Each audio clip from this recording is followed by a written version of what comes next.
புதிய அரசு பொறுப்பேற்றிருக்கு தமிழக வெற்றி கழகம். எப்படி இருக்கு அவங்களோட செயல்பாடு? ஒரு தலைகால் புரியாத ஒரு செயல்பாடு, எல்லாமே பிக் பிரதர் ஆட்டிடியூடும்பாங்கல்ல.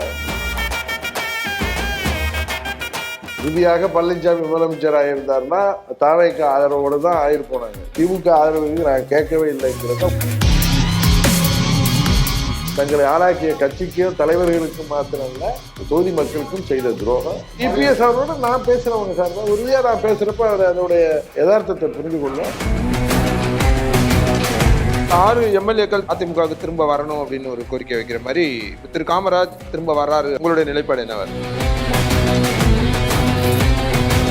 தமிழ்நாடு அரசு போயிட்டு இருக்கு அப்படின்னா பாஜகவோட நிலைப்பாடு என்னவா இருக்க போது, அவங்க எப்படி எடுத்துட்டு போறாங்க? திமுக அதிமுக கூட்டணி அமைக்க இருந்தார்கள் என்று சொல்வதே ஒரு தவறான வாதம். நான் தான்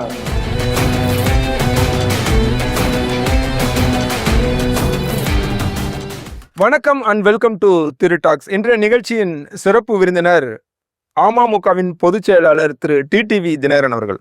வணக்கம் சார். புதிய அரசு பொறுப்பேற்றிருக்கு தமிழக வெற்றி கழகம். எப்படி இருக்கு அவங்களோட செயல்பாடு? ஆட்சிக்கு 25 நாட்களுக்கிட்ட ஆக போகுது. பார்ப்போம், நான் 6 மாதம் முடியட்டும், என்ன ப்ராக்ரஸ் பண்ணுறாங்கன்னு பார்ப்போம். திராவிட கட்சிகளோட சரிவு அப்படின்றது நீங்க எதிர்பார்த்தது தானா?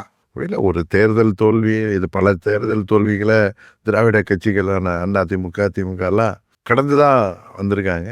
இந்த முறை தமிழ்நாட்டு மக்கள் 60 ஆண்டுகளாக தமிழ்நாட்டை திராவிட கட்சிகள் ஆண்டு வருகிறார்கள். ஒரு மாற்றம் வேண்டும் என்று உச்சபட்ச நடிகராக திகழ்ந்த திரு விஜய் அவருக்கு ஒரு வாய்ப்பு கொடுப்போமே என்று 107 தொகுதிகளில் அவங்க வெற்றி பெற்றிருக்கிறாங்க. இருந்தாலும் தமிழ்நாட்டு மக்கள் அவர்களுக்கு அறுதி பெரும்பான்மை கொடுக்கல. அந்த லகானை திராவிட கட்சிகள் கையில் தான் கொடுத்துருக்காங்க. ஏன்னா திமுக கூட்டணி அதிமுக கூட்டணி 126 தொகுதிகளில் வெற்றி பெற்றிருக்காங்க. இதுதான் யதார்த்தம்.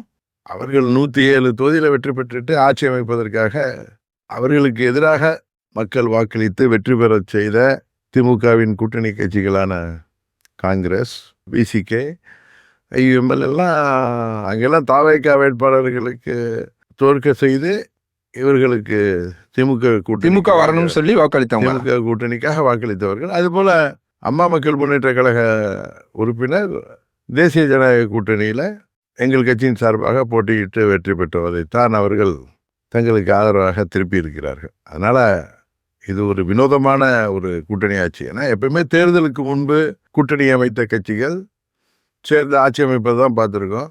சிங்கிள் லார்ஜஸ்ட் பார்ட்டியாக தாவேகா வந்திருக்கிறதுனால என்ன செய்கிறார்கள் என்பதை பொறுத்திருந்து பார்ப்போம். இவர்களுடைய அரசியல் அனுபவமின்மைங்கிறது ஒரு பக்கம் இருந்தாலும் அவர்களுக்கு ஒரு ஆட்சிக்கு வந்த பிறகு அவர்களுடைய அந்த நடவடிக்கைகள், அவர்கள் பேசுவது, அவர்கள் செயல்பாடு எல்லாமே ஒரு பிக் பிரதர் ஆட்டிடியூடும்பாங்கல்ல, அது மாதிரி ஒரு தலைகால் புரியாத ஒரு ஆட்சியாக இது இன்றைக்கு செயல்பட்டு கொண்டிருப்பதாகத்தான் பல பேர் சொல்றாங்க. அந்த அந்த விமர்சனத்தை சொல்லுங்க. ஏதாவது குறிப்பிட்டு ஏதாவது நிகழ்வுகள் அப்படி? இப்போ உதாரணத்துக்கு டெல்லியில் மாணவர்கள் போராட்டம் அங்கே ஜனதா பார்ட்டி பண்றாங்க, பார்ட்டி அங்கே நடத்துகிறாங்க. அது மாதிரி நீட் தேர்வில் குளறுபடிகளானதுனால அதை எதிர்த்து மத்திய அமைச்சர் பொறுப்பேற்கணும், அதுக்காக அவர் ராஜினாமா செய்யணும் பண்ணுறாங்க. இங்கே தமிழ்நாட்டில் மாணவர்கள் அதுபோல் நீட் தேர்வுக்கு அங்கே ஏற்பட்ட குளறுபடிகளுக்கு எதிராக இங்கே போராட்டம் பண்ணுறவங்க நீங்கள் முறையாக அனுமதி பெறணும், நீட் வேணானே சொல்லி போராட்டம் பண்ணுறாங்க, நீட் வேணான்னும் போராட்டம் பண்ணுறாங்க. அதை இவங்கள் எப்படி அவர்கள் கையாளுகிறார்கள் தெரியும். இங்கே கைது செய்கிறாங்க, இங்கே முறைப்படி அனுமதி பெறலன்னு. ஆனால் அங்கே ராகுல் காந்தி முறைப்படி அனுமதி பெறாமல் ஒரு எதிர்க்கட்சி தலைவராக இருப்பவரை பொறுப்பற்ற முறையில் அது நீட் வருவதற்கு காரணமானவர்கள், நீட்டை இந்தியாவுக்கு அறிமுகப்படுத்தியவர்கள் போராட்டம் நடத்துகிறத கண்டிக்கிறார் விஜய். அதே போல் தேர்தலுக்கு முன்பு அவங்க இன்ஸ்டாவில் ரீல்ஸ் போட்டு அப்போ இருந்த ஆட்சியை, இதற்கு முன்பு இருந்த ஆட்சிகளை எல்லாம் கிரிட்டிசைஸ் பண்ணி நாங்கள் வந்தால் பெரிய மாற்றத்தை உருவாக்குவோம், அதை செய்வோம் இதை செய்வோம் என்று சொல்லிவிட்டு இன்று ரீல் போட்டு ஆட்சி நடத்துகிறாங்க. அவர்கள் என்னமோ தேவதூதர்கள் போலவும் வானத்திலிருந்து வந்தவர்கள் போலவும் திரு விஜய் அவர்கள் பெரிய அவதார புருஷர் போலவும் தங்களை காட்டிக்கொள்பவர்கள். தாங்கள் ரொம்ப நேர்மையானவர்கள் போலவும் தூய சக்தி என்றும் அவங்க காட்டிக்கொள்கிறார்கள். ஆனால் அவங்க செயல்பாடு அதுக்கு நேர் எதிர்மறையாக இருக்குது. ஆனா ஊழலுக்கு எதிராக பல்வேறு நடவடிக்கைகள் அவங்க எடுத்துக்கிட்டு தானே இருக்காங்க. சொல்ல வர ம். இந்த எங்க போனாலும் நீங்க இது விஜயோட ஆட்சி ஊழல் கிடையாதுன்னு சொல்றாங்க. இப்போ பார்த்தீங்கன்னா விவசாயிகள் கொள்முதல் செய்கிற நெல்லுக்கு மூட்டைக்கு 120 ரூபா கேட்குறாங்கன்னு சொல்லி ஊடகங்களே செய்தி வருது, அவங்களே பேட்டி கொடுக்குறாங்க. இது யார் தூண்டுதல் இல்லை. இப்போ ஆட்சி அமைப்பதற்கே அவர்கள் என்ன செய்தார்கள், வந்து அதிமுகவில் இருக்கவர்களுக்கு ஆசை வாக்கும் அமைச்சராக்கினார்கள் பெற அப்படின்னு சொல்லி அவர்களை பிரிந்து வர செய்து 25 பேர் தான் இருக்காங்க. 47 பேரில் 25 பேர்களை தனியணியாக்கி அவர்கள் 6-7 பேரை அமைச்சராக்குறோன்னு சொல்லி அவர்களை போய் சந்தித்து அவர்கள் ஆதரவையும் பெற்றுக்கொண்டு இன்றைக்கு அவர்களை நடு ரோட்டில் விட்டுருக்காங்க. தாவேக எம்எல்ஏ விலைக்கு வாங்க பார்த்தார்கள் அப்படின்னு சொல்லி இன்றைக்கு காவல்துறை வைத்து இவ்வளோ தூரம் நீங்கள் கைது நடவடிக்கையெல்லாம் போயிருக்கீங்களே, அமமுக எம்எல்ஏ கடிதம் உங்களுக்கு யார் கொடுத்தது, அங்கே ஃபோட்டோ காப்பி, அங்கே ஃபோட்டோ எடுத்து அங்கேருந்து அதை யாருக்கு அனுப்புனது, அங்கேருந்து எடுத்த அந்த நபர் யார், அந்த காரில் அவர் கூட போய் என்ன பேரம் பேசி, அவர் ஒன்றும் உங்கள் ரசிகர் மன்ற தலைவர்கள் இல்லை. காமராஜ் வந்து அவர் அம்மாவுடைய தொண்டர், அவர் அதிமுகலேருந்து வந்தவர். இப்போ அதே மன்னார்குடியில் தாவேகா வேட்பாளர் என்றவர் திரு ராஜராஜன் நினைக்கிறேன், அவர் எங்கள் கட்சியில் இருந்தவர் தான். எங்கள் கட்சியில் ஒன்றிய கவுன்சிலில் வேட்பாளரை போட்டிக்கிட்டவர். பட் ஆனால் அவர் விஜய்யுடைய ரசிகர் மன்ற தலைவராக இருந்தவர். அவர் அந்த கட்சி விஜய் கட்சி ஆரம்பித்தது அந்த கட்சியில் போய் அங்கே இருந்து அவர் போட்டிடுறார். சரிதானே? விஜய்க்கு இவருக்கு என்ன சம்மந்தம் இருக்குது? சினிமாவில் தான் பார்த்துருப்பார். அவருக்கு போய் தன்னிச்சிட்டே அவர் போய் ஆதரவு எடுக்கிறாரு தன் விருப்பத்தில் அப்படின்னு இவங்க ஒரு கதை கட்டுக்கிறார்கள்ல. அந்த எம்எல்ஏ அங்கே கையெழுத்து போட்டார்ல, அந்த கடிதம் நீங்கள் அங்கேருந்து ஒன்று அந்த எம்எல்ஏ அழைச்சிட்டு போய் நேராக கொடுக்க வச்சுருக்கணும். அதான முறைப்படி நடந்திருக்கணும். கவர்னர் மாளிகையிலேருந்து விசாரணை செய்த பிறகு, ஏன்னா அது அவரை பிடித்து யாரும் கடத்தி போய் கையெழுத்து வாங்கியிருக்காங்களா, அவர் சுய விருப்பத்தின் பேரில் கையெழுத்து போட்டார் தெரியுது கேட்டதும் அவர் அங்கேருந்து வந்து இல்லை அந்த லெட்டரே நாங்கள் கையெழுத்து போடல. உங்களுக்கு தெரியும் அவர் அன்னைக்கு அடித்த கூத்தெல்லாம் திரு காமராஜ் போலீஸ் ஸ்டேஷன் வரைக்கும் வந்து கம்ப்ளைண்ட் கொடுத்தாரு. அது என்னெல்லாம் பேசினாருன்னு தெரியும். அவரை அன்னைக்கு அவர் தன் விருப்பத்தில் கையெழுத்து போட்டாருன்னு நீங்கள் எஸ்டாப்ளிஷ் பண்ணுறீங்களே, இன்னொரு கட்சி எம்எல்ஏ உங்களுக்கு வந்து ஆதரவு அளித்தாருன்னா அதுக்கு என்ன பேரம் பேசுனீங்க, அதுக்கு எத்தனை கோடி பேரம் பேசுனீங்க? அது அவர் கொடுத்த கம்ப்ளைண்ட்டை கிண்டி காவல் நிலையத்தில் கொடுத்தாரு. இல்லை, அதுதான் நானும் கேட்கணும்னு நினைக்கிறேன். இப்போ அவங்க வழக்கு அதை வந்து விசாரிக்கணும்ல.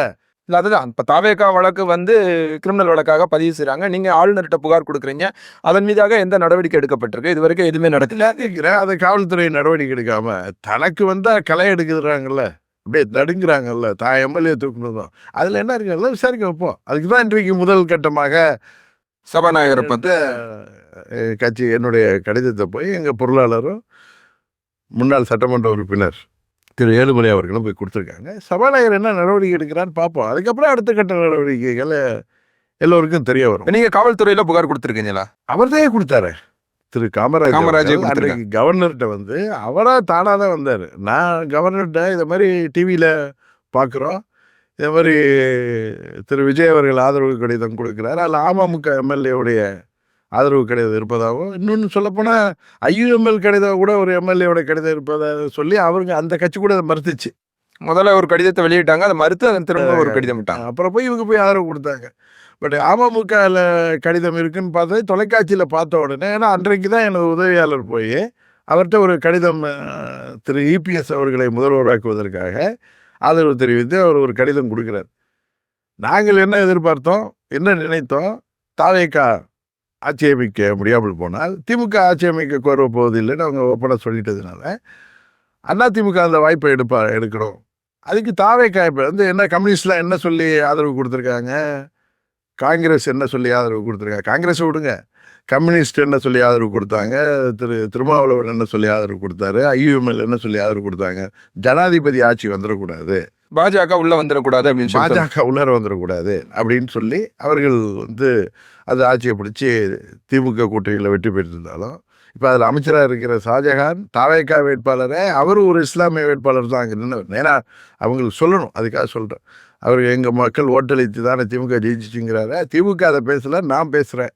வந்து அங்கே ஷாஜகாரை எதிர்த்து திமுக தாவேகா வேட்பாளர் இஸ்லாமியர் தான். அந்த இஸ்லாமியருக்கு அவங்க ஓட்டு போடல. திமுகவுக்கு ஆதரவான ஏணி சின்னத்தில் போட்டிக்கிட்ட திரு ஷாஜகான் தான் வெற்றி பெற செய்தார்கள். சரிதானே? அது மாதிரி விசிகா போட்டியிட்ட 2 தொகுதியில திமுக கூட்டணி சார்பாக தான் அவர் போட்டியிட்டாங்க. அவர் வன்னியரசா இருக்கட்டும், மற்ற ஒருத்தராக இருக்கட்டும். அது மாதிரி ஐயுஎம்எல்ல 2 பேரும் திமுக கூட்டணியில் வெற்றி பெற்றவர்கள் தான். அவர்கள்லாம் இஸ்லாமிய வேட்பாளர்கள் தான். எனக்கு தெரிஞ்சு பாபநாசத்தில் தாவேகா வேட்பாளர் இஸ்லாமியர் தான். இஸ்லாமிய மக்கள்லாம் ஐயுஎம்எல் தலைவர் காதர் மொய்தீன் சொல்கிற மாதிரி விஜய்க்கு ஆதரவாக இருக்காங்கன்னா அவங்க ஜெயிக்க வச்சிருக்கலாமே. இப்போ மன்னார்குடியில் வந்து தாவேகா வேட்பாளர் ஒட்டுமொத்த இஸ்லாமிய சமூகமும் தாவேகாக்கு ஆதரவா தான் இருக்கணும் என்ன நிர்பந்திச்சு அவர் அப்படி சொன்னார். எங்கள் சமூகம் அதான் கேட்கிறேன். இருக்குன்னு அவர் பேசியதுக்கு நான் சொல்கிறேன். ஆனால் அது இல்லைங்கிறது அன்னைக்கு திமுகவுக்கு தான் ஆதரவாக அங்கே வாக்களித்தார்கள். உங்கள் வேட்பாளர் தாவேகா வேட்பாளர் இஸ்லாமியராக இருந்தாலும் அங்கு பாபநாசம் தொகுதி இஸ்லாமிய சகோதர சகோதரிகள் திமுக வேண்டும் ஷாஜகானுக்கு போட்டாங்க வேட்பாளர் இருந்தார். 21லயே திமுக கூட்டணி இருந்த திரு ஜவஹர்லாவுக்கு தான் அவங்க வாக்களித்திருக்காரு. சரிதானே? அதனால எதுக்கு சொல்ல வர்றேன்னா, அவர்கள் வந்து இங்கே பாஜக வந்துடக்கூடாதுன்னு ஒரு பூச்சாண்டி காமிச்சிட்டு ஆட்சி அதிகாரத்தில் பங்கு பெறத்துக்காக கூட்டணி தர்மத்தை எல்லாம் மீறி காங்கிரஸ் எதை வேணாலும் செய்வாங்க, அதை விடுங்க. இவர்கள் போய் அங்கே ஆட்சி அமைச்சு அந்த ஆட்சிக்கு பங்கு பெற்றிருக்காங்க. பட் பாஜக ஒரே ஒரு எம்எல்ஏ வச்சுட்டு அவங்க எப்படி இங்கே ஆட்சிக்கு வர முடியும்? அது பாஜக அதில் தலையிடவே இல்லை. இன்ஃபேக்ட் நாங்கள் திரு பழனிசாமி அவர்களை அதிமுகவில் உள்ள 47, பாமக நாங்கள் 52 பேர், விஜய் அவர்களை வந்து ஜனாதிபதி ஆட்சி வந்து விடக்கூடாது அப்படிங்கிற எண்ணத்தில் தான் இவங்க ஆதரவு வச்ச மாதிரி அவர் எங்களுக்கு ஆதரவு அளிக்கணும் அப்படின்னு சொல்லி அவர்கள்ட்டே நாங்கள் கேட்கணுங்கிற ஒரு எண்ணத்துல தான். அப்படி ஒரு திட்டம் இல்ல, அப்படி ஒரு திட்டம் இருந்தது எங்களிடம் இருந்தது. தாவேகாவை அப்ரோச் பண்ற மாதிரி. தாவேகாவால் ஆட்சி அமைக்க முடியாத சூழல் ஏற்பட்டா அவங்க அதிமுக திரு பழனிசாமி அவர்கள் ஏற்கனவே 4 ஆண்டு முதலமைச்சராக இருந்தவர், எங்கள் கூட்டணியின் முதலமைச்சர் வேட்பாளராக இருந்தவர், அவரை ஆக்கணும். அது திரு விஜய் அவர்களிடமே நம்ம ஆதரவு கேட்போம். ஏன்னா ஜனாதிபதி ஆட்சி வந்து விட வேண்டாம் அந்த இதில் தானே எல்லாரும் போய் அதில் பிஜேபி எங்கள் கூட பிஜேபியை நாங்கள் வேணான்னு சொல்லிட்டு போயிருக்கலாமே. 52 பேர் இருக்கோம், தாவேகா கொடுத்தா போதுமே. பிஜேபி அதில் தலையிடவே இல்லை. இல்லை, இப்போ இடதுசாரிகளாக இருக்கட்டும், விசிகாவை தலைவர் தொல் திருமாவளவனாக இருக்கட்டும், இப்போ அவங்களோட பேட்டிகள்லாம் பார்க்கும்போது அவர் செக்யூலராக இருக்கணும் அப்படின்றக்காக தான் இந்த அணியிலேருந்து எங்களை அழைச்சாரு, அந்த பக்கம் யாரையுமே கூப்பிடல. பிஜேபி இல்லைன்னா அப்புறம் எங்க நீ உண்டி எங்க கூட அவங்க ஏற்கனவே விசிகா நீங்க இந்திய அலையன்ஸ்ல இருக்கீங்க அப்படின்னு. இந்தியாவில் வந்து இந்தியானா பிஜேபி தானே, பிஜேபி ஒரு சட்டமன்ற உறுப்பினர் தானே, அவர் தான் வெளியேற தயாராக இருந்தார் நாங்கள் ஆட்சி அமைக்கிறதுக்கு. அது எப்படி வரும்? அது எப்படி அது வந்து பிஜேபி ஆட்சியாக வரும்? இன்னொன்று சொல்கிறாங்க, அது தாவேகாவை சேர்ந்த அமைச்சர்கள் சில பேர், அதாவது நம்ம கேள்விப்பட்டிருக்கோம், அடால்ஃப் ஹிட்லர் ஆட்சியில் ஜோசப் கோயபல்ஸ்னு ஒருத்தர் இருந்தார். அவர் வந்து ப்ரொபகண்டா மினிஸ்டர். அவர் என்னெல்லாம் எல்லாம் பொய் பிரச்சாரங்கள் பண்ணியே தான் சொல்லுவாங்க. கோயபல்ஸ் மாதிரி பொய் சொல்கிறீங்க, அது மாதிரி பொய்யையே பரப்புவதற்கு தான் அவங்களுடைய ஐடி இருக்குது. 2-3 அமைச்சர்களை இருக்காங்க. வந்து எங்களுக்கு எதுக்கு அதிமுக எம்எல்ஏக்கள் ரிசைன் பண்ணிட்டு எங்களுக்கு ஆதரவு கொடுக்குறாங்க, எதற்கு எங்களுக்கு வந்து 25 பேர் ஆதரவு கொடுத்தாங்கன்னா, திமுகவோட கூட்டணி அமைத்து ஆட்சி அமைக்க இருந்தது அப்படின்னு. அப்படி அவர் சொல்லுது உண்மை என்றால், ஒரு அமைச்சர் மதுரையில் டெய்லி போய் சொல்லிட்டு இருக்காரு போய் உட்காந்து, அவர் சொல்லுது உண்மை என்றால், அந்த 25 பேர் வாக்களித்தார்கள் தாவேகா ஆட்சி வரணும்னு. அவர்கள் ஏன் தங்கள் செயலுக்கு வருத்தம் தெரிவித்து கடிதம் கொடுத்து மீண்டும் அதிமுகவில் தங்களை இணைத்துக் கொள்ள வேண்டும் என்று கடிதம் கொடுத்தார். என்ன நடந்திருப்பது இடைப்பட்ட கால இடைவெளி? அது என்ன என்ன என்ன காரணத்துக்காக வந்திருப்பாங்கிறத தான் உலகத்துக்கு கொண்டு வருவோம். என்ன இப்போ 6 பேர் 7 பேருக்கு மந்திரி கிடைக்குங்கிற எண்ணத்தில் எல்லாரும் இருந்து பார்த்தாங்க, ஆதரவு கொடுத்தாங்க. ஆனால் அது முடியாமல் போயிட்டு 25 பேர் ஒண்டி போயிருந்தா அவர்களுக்கு உறுதியாக அங்கே ஆன்டி டிஃபெக்ஷன்லாம் வரும், கட்சி தாவல் தெரிஞ்சதில் பதவி போயிடும். அதனால திரும்பி வந்தார். அவர் ஒன்றும் அதிமுக கூட்டணி அமைப்பதற்காகவோ அதில் அதிருப்தி அடைந்தெல்லாம் போகல, அதெல்லாம் கிடையாது. அவர்கள் உறுதியாக பழனிசாமி முதலமைச்சராக இருந்தார்னா தாவேகா ஆதரவோடு தான் ஆயிருப்போனாங்க. திமுக ஆதரவுக்கு நான் கேட்கவே இல்லைங்கிறது தான் உண்மை. எனக்கு தெரியும். ஏன்னா நான் I am a part of NDA, I was a part of that alliance. Nobody told me that we are going to get support from DMK. ஒரு செய்தியாளர் சந்திப்புல நீங்க கூட குறிப்பிட்டீங்க, அதிமுக திமுக சேர்ந்தா என்ன தவறு அப்படின்னு. நான் சொன்னது, திமுக எந்த கட்சியை திமுக வீழ்த்துவேன், திமுக தீய சக்தி, நாங்கள் தூய சக்தின்னு சொல்லி அதற்கு எதிராக 107 பேர் நீங்கள் ஜெயிச்சுட்டு, அந்த திமுகவுடைய கூட்டணியில் திமுகவால் வெற்றி பெற்றவர்கள் அவங்க திமுக கூட்டணியை சேர்ந்தவங்க தானே. எங்களை சொல்றீங்க பாஜக வந்துடக்கூடாதுன்னு. பாஜக வென்ற ஒரு சட்டமன்ற உறுப்பினர் தான் இதில் கலந்து கொள்ள, பாஜக இதில் தலையிடவே இல்லை. நாங்களாக எடுத்த முடிவு அது. அதிமுக பழனிசாமி தலைமையில் ஆட்சி அமைத்தவருக்கு விஜய் அவர்களிடம் நம்ம கேட்போம். ஏன்னா அவர் எங்கள் கட்சியெலாம் உடைச்சார்ல, பரவாயில்ல, அவரால் ஆட்சி அமைக்க முடியாது. இருந்தாலும் அவர் ஜனாதிபதி ஆட்சி வந்த கூடாதுன்னு தானே இதே கம்யூனிஸ்ட் சொல்கிறாங்க. இதே திருமாவளவன் சொல்கிறாங்க. இன்னொன்று, திருமாவளவரையும் முதல்வர் ஆக்குவதற்கு நாங்கள் ஒன்றும் திமுகவை ஆதரவு கேட்கல அந்த ப்ரொபோசல் வந்தப்போ கூட. ஏன்னா அவர்கள் அப்படி ஒரு ப்ரொபோசல் உங்கள்கிட்ட வந்தது. கம்யூனிஸ்டுகள் பிஜேபி இதில் பின்னணியில் இருக்கும்னு பயத்தில் அதுக்கு வரமாட்டேன்னாங்க. இல்ல, நான் கேட்கறது திருமாவளவன் முதலமைச்சர் அப்படின்ற ப்ரொபோசல் உங்கள்கிட்ட வந்ததா? எங்கள்கிட்ட என்ன பண்ணுறோம், நாங்கள்லாம் ஒன்றா தானே இருக்கோம். எங்களுக்கு அது எங்கள்கிட்டையும் சொன்னாங்க. அதிமுக வரும்போது உங்களுடையும் கலந்து ஆலோசிக்கப்பட்டது. அதில் பின்னணியில் பிஜேபி கிடையாது, யாரும் கிடையாது. திருமாவளவன்கிற ஒரு கோரிக்கை வந்த பொழுது அவர் முதல்வராக்கணுங்கிறத கூட தாவைக்காதரோட அமைப்போங்கிறது தான் நாங்கள் திட்டமா இருந்தது. அதுல திமுகவோட அந்த பேச்சுவார்த்தையும் நாங்கள் நடத்தவே இல்லை. அந்த ப்ரொபோசல் யார் அப்ப முன் வச்சாங்க? ப்ரொபோசல் அதிமுக சைடில் சில நலம் விரும்பிகள் சொன்னார்களே தவிர, ஆனா அது திமுகவுக்கு அதுக்கு சம்மந்தமே கிடையாது. வெளியில போறவங்க வெளியில போறதுக்கு 1000 காரணம் சொல்லலாம். அதுபோல திருட்டுத்தனமாக முறைகட்டத்தனமாக ஆதரவை பெற்றுக்கொண்டு ஆட்சி அமைத்தவர்கள் திமுக அதிமுக கூட்டணி அமைக்க பார்த்தது. அதனால தான் அந்த 25 பேர் வெளியேறி வந்தார்கள். அவர்கள் எங்களுக்கு ஆதரவு கொடுத்தார்கள். அதனால தான் 6 பேர் சட்டமன்ற உறுப்பினர் எல்லாம் ரிசைன் பண்ணாங்க அப்படின்னு சொல்றதெல்லாம் கட்டுக்கதை. அப்படி உண்மையிலேயே அந்த 25 பேர் திமுக அதிமுக கூட்டணி வரக்கூடாதுங்கிறதுக்காக வெளியேறி விஜய் அவர்களை ஆதரித்திருந்தா எதுக்கு மன்னிப்பு கடிதம் கொடுத்து தங்கள் செயலுக்கு வருந்தி திருப்பி கடிதம் கொடுத்துருக்கணும்னு தான் நான் கேட்குறேன். அதற்கு அவங்கள்ட்டெல்லாம் பதில் கிடையாது. அவங்களே சொல்ல முடியாது. அவங்க போனதுக்கு திமுக அதிமுக இணைவு அப்படின்றது காரணம் கிடையாது. அதெல்லாம் காரணம் கிடையாது. அதெல்லாம் ஒரு காரணமே கிடையாது. இவர்கள் காட்டிய ஆசை வலையில விழுந்தார்கள் பாவம் எங்களது முன்னாள் நண்பர்கள்.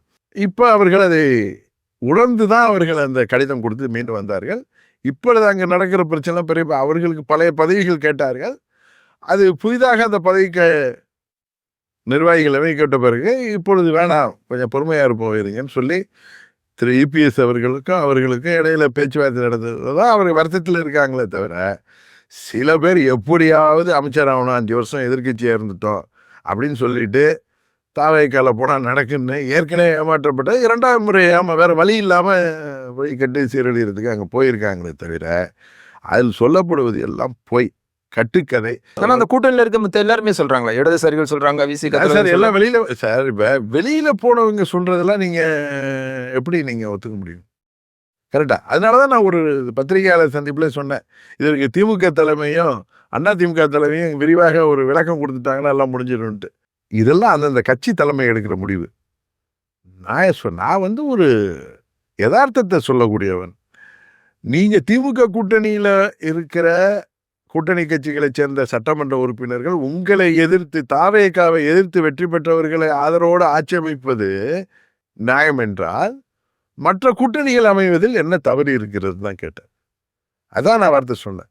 இன்னொன்று, திமுகவும் அதிமுகவும் கூட்டணி வைக்கணுங்கிற ஒரு எண்ணத்திலே நான் பேசல. தாவேகாங்கிறது ஒரு உண்மையான ஒரு நச்சு சக்தியாக இன்றைக்கு தமிழ்நாட்டில் ஆட்சிக்கு வந்திருக்கு.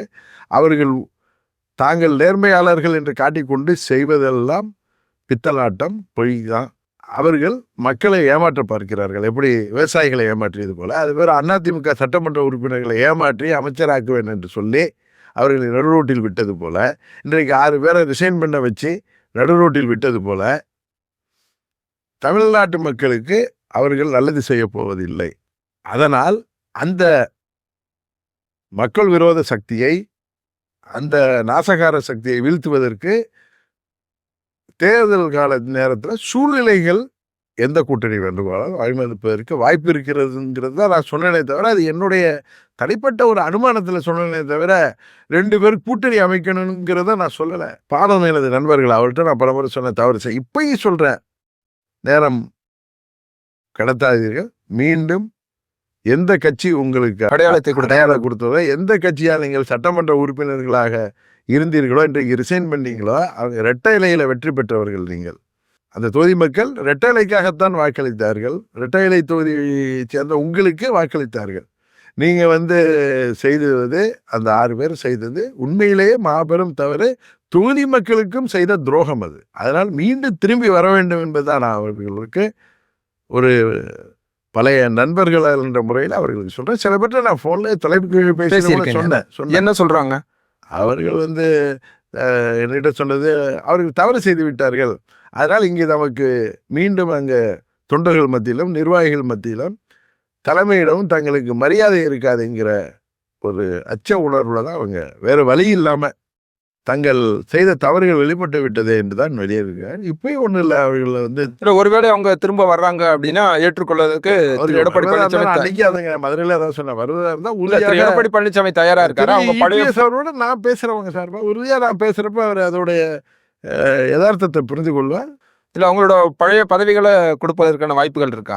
முதல்ல இவங்க செய்த முதல்ல இவங்க திரும்ப வரும்போது அதானே கேட்டாங்க. தாண்டிட்டீங்க, அதனால தவறை உணர்ந்து திரும்ப வாருங்கள், நீங்கள் வருகிறோம் அப்படின்னு சொன்னீங்கன்னா அது உறுதியை செய்த பிறகு நான் அவரிடம் உறுதியாக நான் பேசுவேன். உறுதியாக நிவாரணம் கிடைப்பதற்கு ஏற்பாடு செய்ய முடியும் என்கிற நம்பிக்கை எனக்கு இருக்கு. அவரும் ஒன்றும் இவங்களை யாரையும் கட்சி விட்டு நீக்கலே.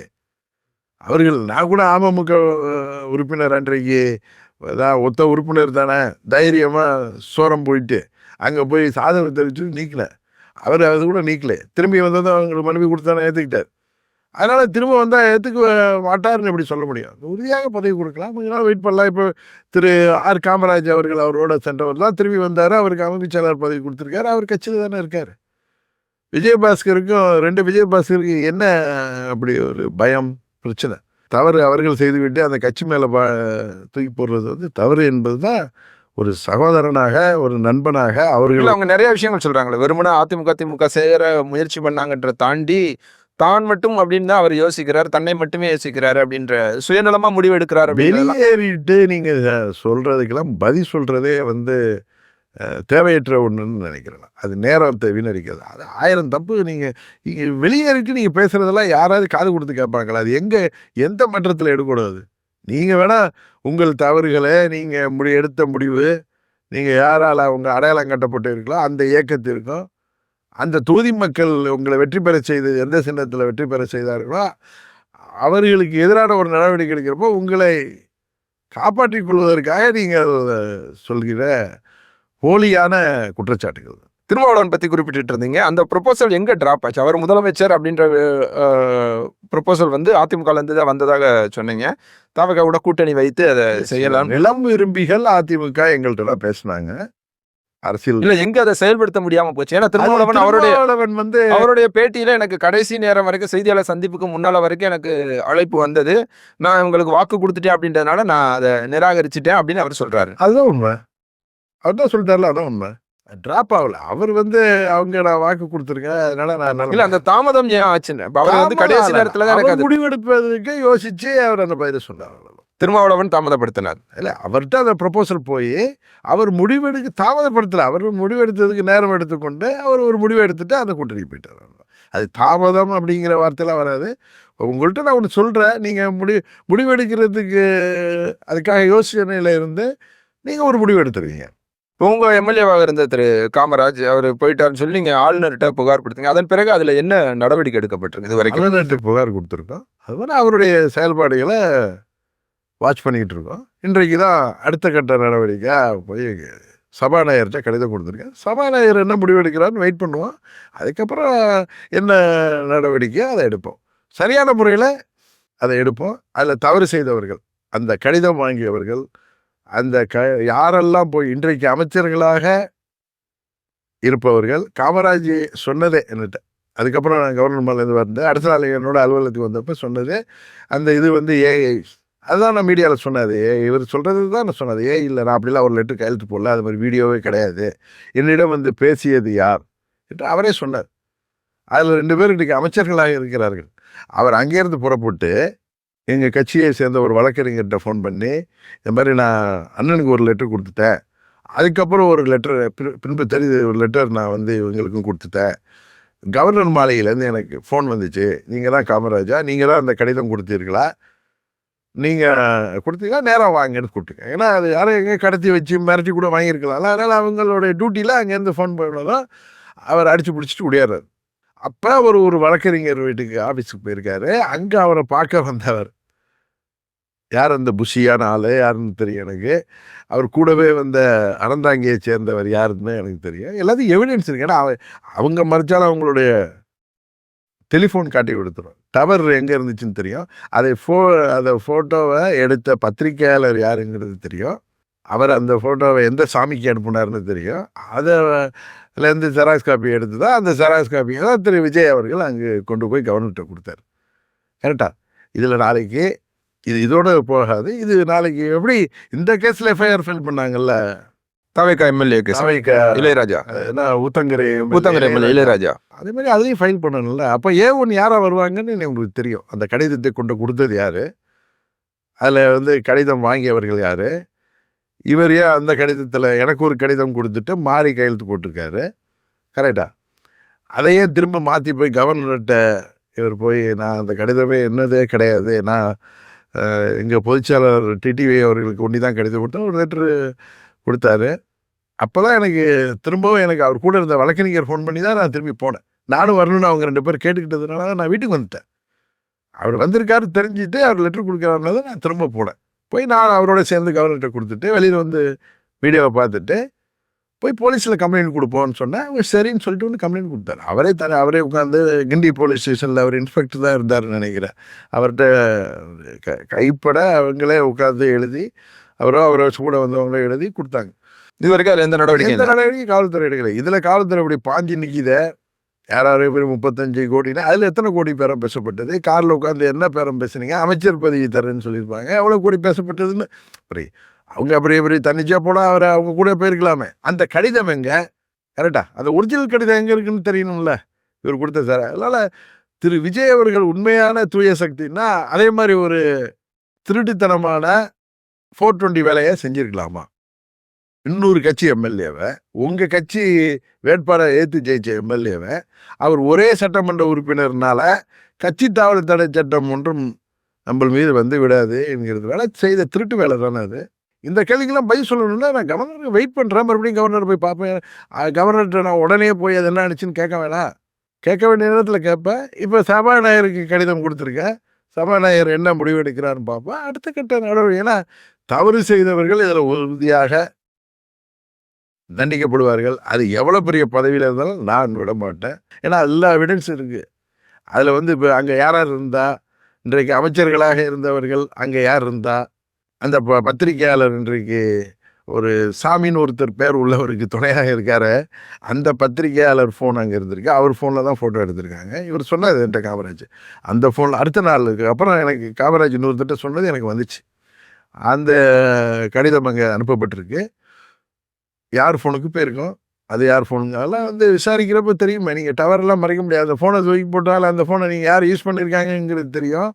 அந்த கடிதம் யார் இங்கே ரிசீவ் பண்ணாங்க அந்த ஃபோட்டோவை, அது ஜெராக்ஸ் காப்பி எடுத்து திரு விஜய் அவர்கள் கொண்டு போய் கொடுத்தாங்கல்ல, எதுக்கு எப்படி கொடுத்தாரு, என்ன பேசிஸில் கொடுத்தாரு, அதுக்கப்புறம் அவர் காரில் போய் மறைந்து போய் ஒரு சட்டமன்ற உறுப்பினர் பார்த்தது, இதெல்லாம் இல்லை. இந்த நிகழ்வுகளுக்கு பிறகு திரு காமராஜ் உங்களை தொடர்பு கொண்டாரா? இல்லை அன்னைக்கு அடுத்த நாள் பதவி ஏற்றுட்டு வந்தார். அப்போ சொன்னால் நம்ம கட்சியோட நம்ம கூட்டணி தர்மத்தை மீறக்கூடாது, நம்ம கட்சியோட நிலைப்பாடு, நம்ம இந்த தேசிய ஜனநாயக கூட்டணி முடிவு தான் நம்ம முடிவு, அதிமுக எடுக்கிற முடிவு தான் நம்ம முடிவு.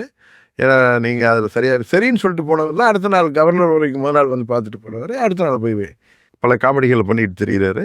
எல்லாம் ஒரு முடிவுக்கு வரணும்ல. இல்லை, இப்போ நீங்கள் இந்த 6 எம்எல்ஏக்கள் அதிமுகவுக்கு திரும்ப வரணும் அப்படின்னு ஒரு கோரிக்கை வைக்கிற மாதிரி திரு காமராஜ் திரும்ப வர்றாரு அப்படின்னு ஒரு எடுத்தா உங்களுடைய நிலைப்பாடு என்னவா இருக்கும்? நான் யூகங்களுக்கும் அனுமானங்களுக்கெல்லாம் பதில் சொல்ல மாட்டேன், பொறுத்திருந்து பாருங்க. தஞ்சாவூரில் அதிமுகவோட நிர்வாகிகள் கூட்டம் நடந்தது, நீங்கள் பார்த்துருப்பீங்க. அங்கே இருக்க சில நிர்வாகிகள் அதிமுகவுக்கு திரு டிடிவி தினகரன் வரணும், அவரை சேர்க்கணும் அப்படின்னு சொல்லி ஒரு கோரிக்கை வச்சாங்க. நீங்கள் மட்டும் இல்லை, சசிகலாவும் கூட திருமதி சசிகலாவையும் உள்ளே கொண்டு வரணும்லாம் பேசினாங்க. அதன் பிறகாக ஒருவேளை இங்கே அதிமுக பொதுச்செயலாளர் திரு எடப்பாடி பழனிசாமி உங்களோட எதுவும் தொடர்பு கொண்டாரா? அதன் பிறகாக அது என்ன நடந்தது? நிர்வாகிகள் அங்கே கோரிக்கை வச்சாங்க. நானும் தொலைக்காட்சிகளில் தான் பார்த்தேன். கும்பகோணத்தை சேர்ந்த ஒரு மாமன்ற உறுப்பினர், பகுதி செயலாளர்னு நினைக்கிறேன், பகுதி செயலாளர் நான் ஏற்கனவே அதுக்கு நீங்கள் ஊடகங்கள் கேட்டப்ப, இதுக்கு முன்னாடி எந்த ஊடகங்களுக்கு கேட்டப்ப சரி, ராமநாதபுரம் போய் நீங்கள் அதிமுகவில் உள்ள தொண்டர்கள், நிர்வாகிகள்லாம் நீங்கள் வரணும்னு விருப்பப்படுறாங்க, நீங்கள் சேருவீங்களாங்கிற நான் உங்க கூட தானே இருக்கேன், நான் கூட்டணியில் இருக்கேன். இல்ல கூட்டணியில இருக்கிறதுன்றது வேற. நான் கேட்கறது வந்து இந்த கோரிக்கைய அதிமுக பொதுச் செயலாளர் எடப்பாடி பழனிசாமி அத பரிசீலிச்சாரா? அதன் தொடர்பா உங்ககிட்ட ஏதாவது பேசினாரா? இந்த கேள்விக்கு எனக்கு பதில் தெரியலன்னு அன்னைக்கு சொன்னேன். என்ன பதில் சொல்றேன்னு தெரியல. நான் அவங்க கூட தானே இருக்கேன், அவங்களுக்கு ஆதரவாக தான் இருக்கேன். நான் நினைச்சிருந்தா அன்னைக்கு தாவேக்காவுக்கு எங்கள் சட்டமன்ற உறுப்பினர் ஆதரவு அளிக்க வச்சு அவரையும் அமைச்சராக்கியிருக்கலாம்.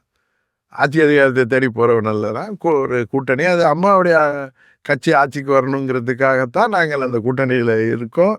இல்ல அந்த இடத்துல தான் நானும் என்னோட கேள்வி கேட்கிறேன். இப்ப அதிமுகவோட நீங்க அம்மாவோட பெரிய விசுவாசி, அதிமுகவோட வளர்ச்சி அது நல்லா வரணுன்ற முனைப்புல இருக்க ஒரு நபரா இருக்கும்போது, அந்த கட்சி இன்னைக்கு நிலைமை வந்து ரொம்ப மோசமான நிலைமையில போயிட்டு இருக்கு. அங்க இருக்க முக்கிய நபர்கள் பூரா வெளியே போயிட்டு இருக்காங்க. கட்சி நாளுக்கு நாள் வலிமை இழந்து வருது அப்படின்ற நேற்று வரைக்கும் ரிசைனிங் அந்த பதவி விலகல்ன்றது தொடர்ச்சியா நடந்துட்டு இருக்க இந்த சூழல்ல இப்ப இந்த கட்சியை நல்லபடியா வச்சுக்கணும் அப்படின்னும் போது நீங்க வரணும் அப்படின்ற எண்ணம் உங்களுக்கு வந்திருக்கா? ஒண்ணு. ரெண்டாவது, நீங்க கட்சி தனியா வச்சிருக்கீங்க இருந்தாலும் கூட அதை இணைத்து அதிமுகவோட டிராவல் பண்றது சரியா இருக்குமா அப்படின்றது, இதுல அவரோட நிலைப்பாடு என்னவா இருக்கும்? கேள்வி பெரிய கேள்வி. நீங்க நினைக்கிற மாதிரி அதிமுக வலுவிழந்து விடாது. யாரோ நிர்வாகிகளாக அந்த கட்சியில் தொண்டராக இருந்தவங்க தான் அம்மா காலத்தில் இந்த நிலைக்கு வந்தார்கள். அமைச்சர்களாக, பலமுறை சட்டமன்ற உறுப்பினர்களாக, அமைச்சர்களாக இருந்தவர்கள். அந்த கட்சியால் தமிழ்நாட்டுக்கு அறிமுகமானவர்கள். அவர்கள் கோபதாபத்தில் சில பேர் மந்திரி ஆகலாம், அங்கே அவர்களுக்கு தேவை இருக்கிறது என்ற ஆசை வார்த்தைக்கு மயங்கி வெளியேறியிருக்கலாம். மீண்டும் அவர்கள் வருத்தம் தெரிவித்து இங்கே வந்தாங்க. மீண்டும் தங்களுக்கு பழைய பதவி கொடுக்கலங்கிற வருத்தத்தில் சில பேர் வெளியேறிருக்கலாம். அதுக்கு அவங்க சொல்கிற காரணங்கள்லாம் ஏற்றுக்கொள்வதில்லை. ஏன்னா வெளியேறிட்டு சொல்கிற காரணம் யாருமே ஏற்றுக்க மாட்டாங்க. இன்னும் சில பேர் இருப்பவர்கள் மனக்குறையோடு இருக்கலாம்.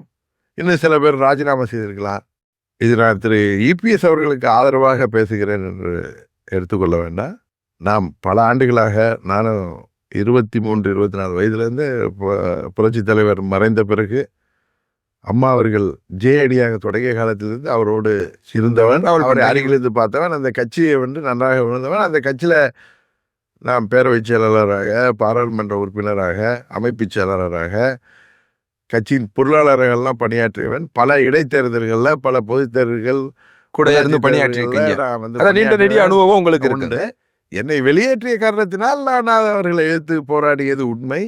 21 சட்டமன்ற தேர்தலிலே டெல்லியில் திரு அமித்ஷா அவர்கள் நான் மீண்டும் அந்த இயக்கத்தில் அலையன்ஸுக்கு வரணும், இல்லை கட்சியில் சேரணும்னு சொன்னப்போ கட்சியோட மெர்ஜர் வேணால் நாங்கள் அலையன்ஸுக்கு வர்றேன்னு சொன்னேன். நான் தேர்தலில் போட்டியிடலைன்னு சொன்னேங்கிறது தெரியும். எனக்கு வருத்தமாக தான் இருந்துச்சு. அவங்க அதே நேரத்தில் நாங்கள் ஒரு அரசியல் இயக்கம் நடத்துகிறோம், அவர்களோட கூட்டணியிலேங்கிறதா வீட்டில் இருக்க முடியாது. நாங்கள் தேர்தலில் போட்டிவிட்டோம். துரதிருஷ்டவசமாக நாங்களும் ஒரு காரணமாகிட்டோம் அந்த ஆட்சி தொடர முடியாமல் போனதுக்கு.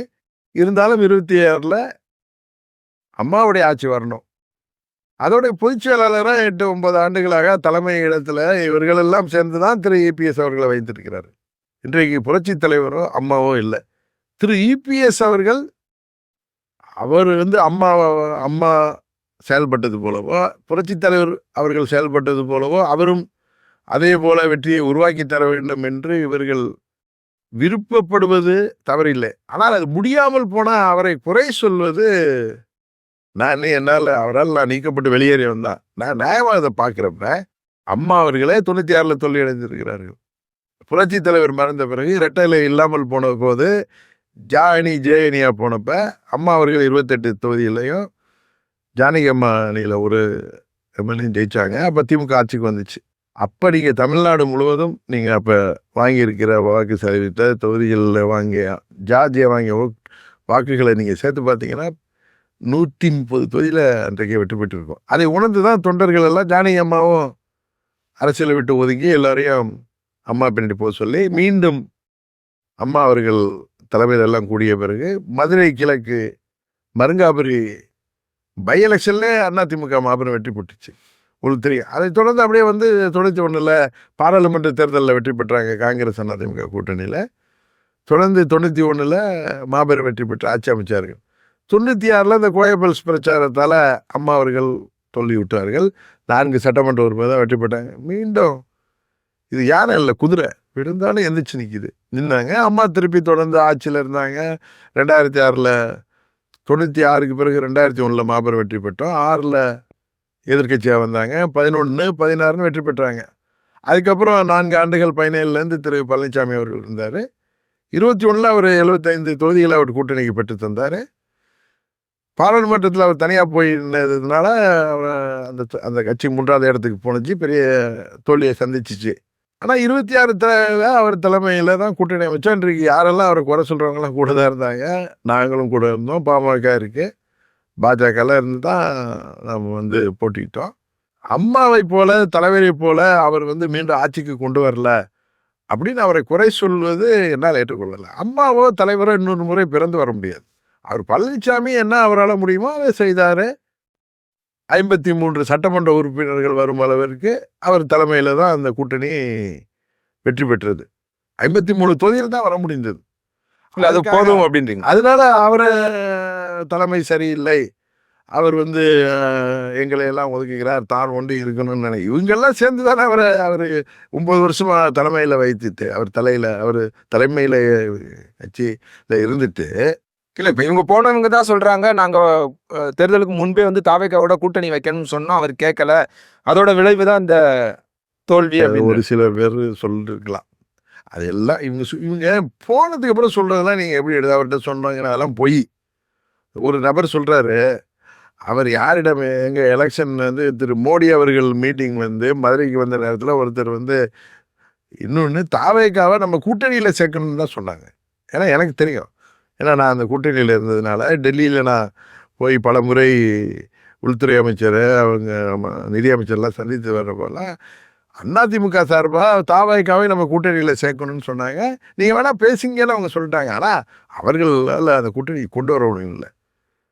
அப்படித்தானே தவிர எனக்கு தெரிந்தவரை விஜய் சைட்லேருந்து வரல கூட்டணிக்கு. இவங்க சில மாதிரி வரணும்னு சொன்னாங்க, அதெல்லாம் பேசியது, அதெல்லாம் கூட்டணிக்கு பேசினார்கள். எல்லா கட்சியும் திமுகங்கிற எல்லா கட்சியும் சேர்க்கணுங்கிற எண்ணத்தில் சேர்த்தாங்க, பேசினார்கள். ஆனால் அவங்க கூட்டணிக்கு வரல. ஏன்னா எனக்கு தெரியும், கடைசி வரைக்கும் அவர்கள் அவரையும் சேர்த்துடணுங்கிற எண்ணத்தில் என்னிடம் சில பேர் கேட்டவங்க கூட சேருங்கள் தான் சொன்னேன். அது ஒரு கூட்டணி அமைக்கணும். இப்போ திமுக 26 கட்சி கூட்டணி அமைச்ச மாதிரி நம்ம கூட்டணியை பலப்படுத்துவோம், திமுகவுக்கு எதிரான வாக்குகள் சார்பாக அந்த முயற்சியில் ஒன்றும் எடப்பாடி எடுக்க அவர் அது வேணான்னு சொன்னதா தெரில. இவர்கள் தான் பேச. நான் இதை சுருக்கம் அப்படியே கேட்குறேன்னா, இப்போ திரு எடப்பாடி இந்த கட்சியை மீட்டெடுத்து கொண்டு வந்துடுவான்ற அப்படின்னு நீங்கள் நம்புறீங்களா? அதாவது அதிமுகங்கிறது ஒரு மாபெரும், இல்லை அவர் தலைமையிலான இந்த அணியை எடுத்து வந்துட முடியுமா? திரு வருங்காலத்தில் இந்த தாவேக்கா ஆட்சி நிச்சயம் அந்த மக்கள் வெகு விரைவில் உணர்ந்துக்குவாங்க. மறுபடியும் தேர்தல் வர்றப்ப உறுதியாக அதிமுக எழுந்து நிற்கும் அப்படிங்கிறது எனது இதே தலைமையில். அது தலைமை மாற்றம் தேவையா என்பது நம்ம காழ்ப்புணர்ச்சியில் சொல்லாமே தவிர இல்ல, நான் இவர்கள் எல்லாராலையும் பாதிக்கப்பட்ட நான் இப்படி கேட்கிறேன். இல்ல, நான் வேற ஒரு விதமா கேட்கிறேன். தொண்டனா நான் இதை பார்க்குறப்ப அவர் தலைமையில் தொடர்றதுனால அது ஒன்றும் வராமல் போகும்னு சொல்றதெல்லாம் தவறு. இல்லை, வராமல் போகுமான்னு நான் கேட்கல. இவர்கள் எல்லாரும் இப்படி நடு ரோட்டில் தேர விட்டுட்டு ஓடுவது தான் தவறு. 5 ஆண்டுகள் பொறுத்திருந்து பார்த்தீங்க, எதிர்க்கு மீண்டும் ஆளுங்கட்சியாக வரலன்னதும் நம்ம உள்ள சொல்லுவாங்க, அந்த fish out of water, power இல்லாமல் இவங்களால சுவாசிக்க முடியாமல் சில பேர் ஓடுறவங்க, அவங்க சொல்கிற குற்றச்சாட்டுகள் எல்லாம் நான் ஏற்றுக்கொள்ள மாட்டேன். நான் நியாயமாக பேசணும்னு நினைக்கிறவன். இன்னொன்று, எனக்கு உள்நோக்கம் கிடையாது. இல்ல, அந்த அடிப்படையில் நான் அந்த கேள்வி எப்படி புரிஞ்சுக்கிறேன், ஏதோ அதிமுகவுக்கு உள்ளார போகணும் அப்படிங்கிற எண்ணம்லாம் இருந்தால் அதே மாதிரி எண்ணத்தில் செயல்படுறவன் கிடையாதுங்கிறது அங்குள்ள தொண்டர்களுக்கும் தெரியும், திரு இபிஎஸ் அவர்களுக்கும் என்னை பற்றி நல்லாவே தெரியும். நான் சொல்வது யதார்த்தமாக ஒரு அம்மாவின் தொண்டராக பார்க்கும் பொழுது இவர்களெல்லாம் சேர்ந்து உருவாக்கிய தலைமை தான் திரு எடப்பாடி அவர்கள். அவரை எம்ஜிஆர் மாதிரி அம்மா மாதிரி அவர் இந்த முறை ஆட்சிக்கு கொண்டு வந்திருக்கணுங்கிற எதிர்பார்ப்பு தவிர நடக்கலைங்கிறதுக்காக அவர் மீது பழி சொல்லிவிட்டு ஓடுவது என்பது ஏற்புடையதல்ல. அதனால திரும்ப அவர் தலைமையிலேயே அதிமுக இழந்து இருக்குங்கிறது தான் என்னுடைய எண்ணம். பாஜகவோட நிலைப்பாடு என்னவா இருக்க போது, அவங்க எப்படி எடுத்துட்டு போறாங்க? இந்தியாவே இருந்தாலும் நான் தேர்தலுக்கு பிறகு டெல்லி தலைவர்களை சந்திக்கல.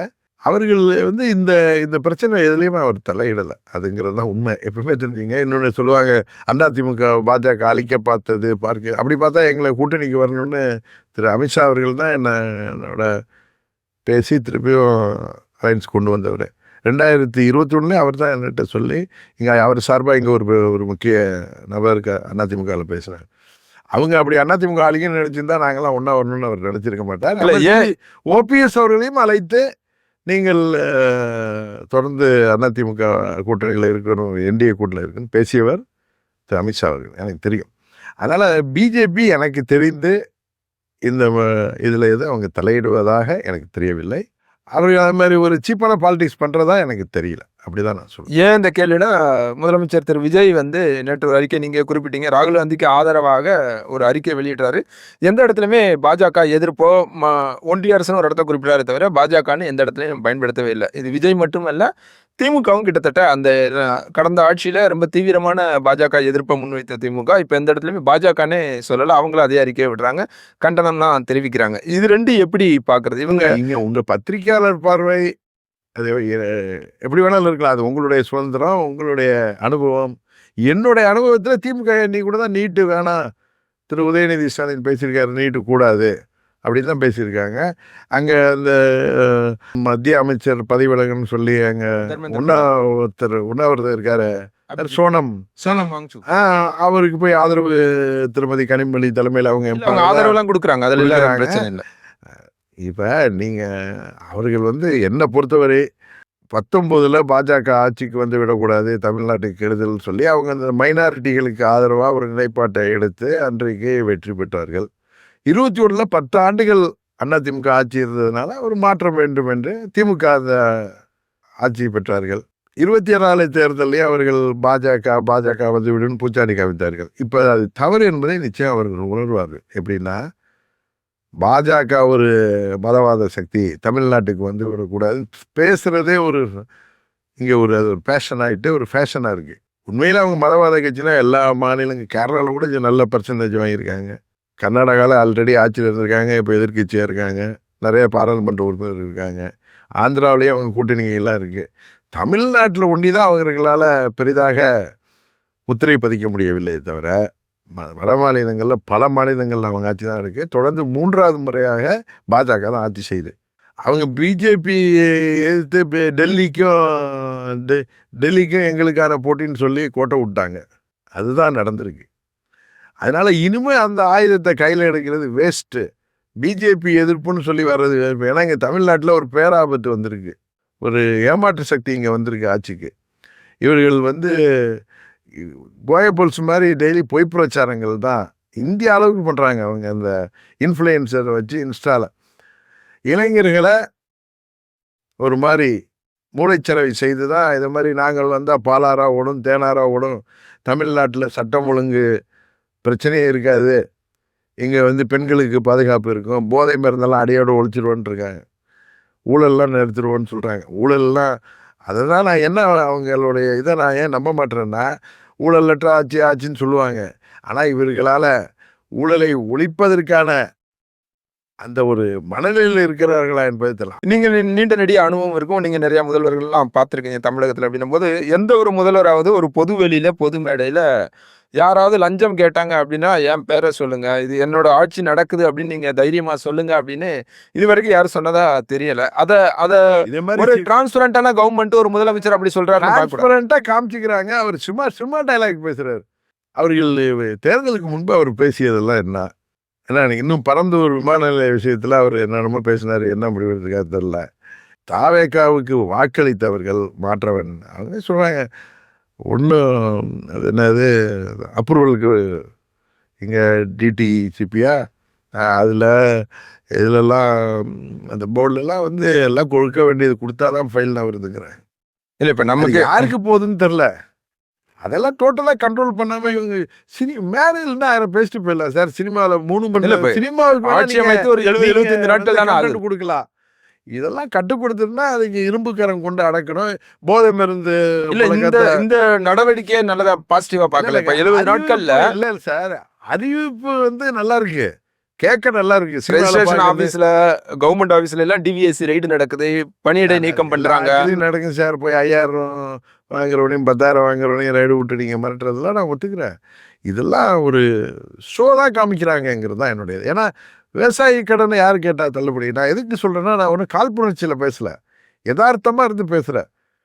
விவசாய கடனை யாரை கேட்டாங்களா தள்ளுபடி சொல்லுது? நிதிநிலை எல்லாருக்கும் தெரியும். இவர்கள் இவ்வளவு வாக்குறுதிகள் சொன்னாங்களே, இதெல்லாம் நிறைவேற்ற முடியுமா? எதை பண்ண முடியும்? அவங்க அறிவிப்பெல்லாம் ஒரு சினிமா பார்த்தா அப்படி நல்லா இருக்கும்.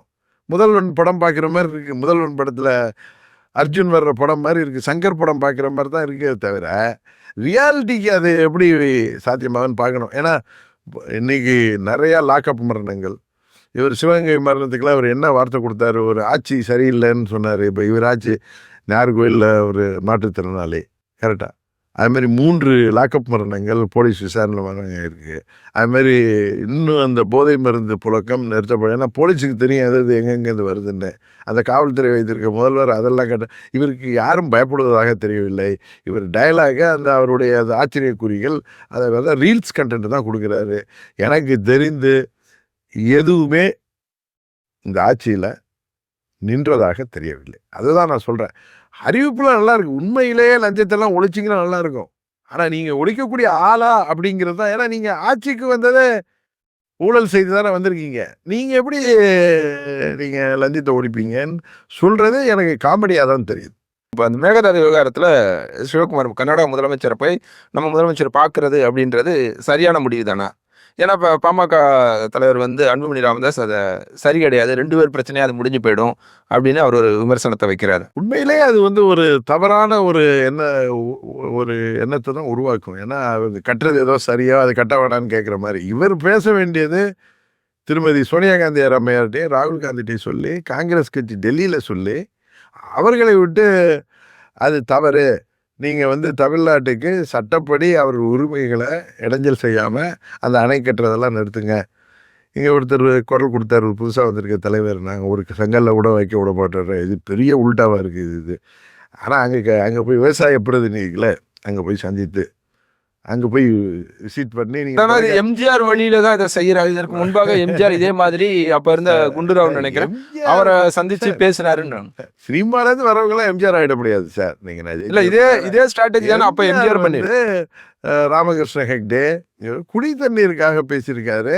தண்ணீர் இது வந்து அது ரொம்ப சீரியஸ் இஷ்யூவாக போயிட்டு அவர் DK சிவகுமார் துணை முதலமைச்சர் அந்த காலத்தில் நான் கட்டுவேன்னு சொல்லிட்டு இருக்காரு.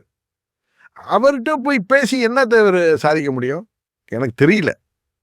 நான் வந்து அதை அவர் சந்திக்கக்கூடாதுன்னு சொல்லி இது சந்திக்கிறது தவறான ஒரு கண்ணோட்டத்தை தான் உருவாக்கும்.